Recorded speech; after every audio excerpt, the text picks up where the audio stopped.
Hello বন্ধুরা, আমার ঘরের গল্পে তোমাদের সবাইকে স্বাগত। আজকে আমি তোমাদের সাথে শেয়ার করব ভেজিটেবল স্যালাড রেসিপি। যার জন্য আমি কি করেছি, যার জন্য আমি গাজর, শসা, টমেটো, পেঁয়াজ, কাঁচা লঙ্কা আর ধনেপাতা নিয়েছি। গাজর আর শসাকে খুব পাতলা পাতলা করে কেটে নিয়েছি। বিশ্বাস করো, যতটা তুমি পাতলা কাটবে এই স্যালাডের টেস্টটা ঠিক ততটাই ভালো আসবে। এবার আমি একটা বাটিতে 1 কাপ মতো দই নিয়েছি। তার ভেতরে কি করব, যেই সবজিগুলো আমি পাতলা করে কেটে রেখেছিলাম সেই সব সবজিগুলো আমরা কি করব, দইয়ের ভেতরে দিয়ে দেব।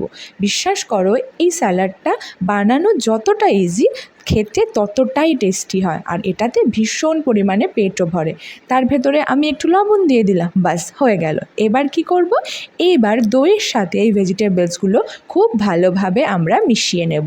মিশিয়ে নিয়ে তৈরি হয়ে গেল আমাদের healthy and tasty vegetable salad. তোমরা ভাবতে পারবে না এই স্যালাডটা একটা বাচ্চাও বানাতে পারবে, এটা এত ইজি বানাতো, আর শরীরের জন্য খুব ভালো।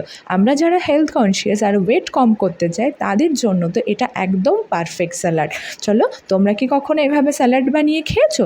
যদি খেয়ে থাকো আমাকে কিন্তু অবশ্যই জানিও, আর যদি না খেয়ে থাকো তাহলে কিন্তু একবার বানিয়ে আমাকে জানিও তোমাদের স্যালাডটা কেমন হয়েছে। আমার স্যালাডটা বানানো হয়ে গেছে, চলো এবার আমি একটু টেস্ট করে দেখি যে আমার স্যালাডটা কেমন হয়েছে। আমি একটু টেস্ট করলাম, আমার তো খুব পছন্দ হয়েছে। তোমরা কিন্তু খেও আর আমাকে জানিও।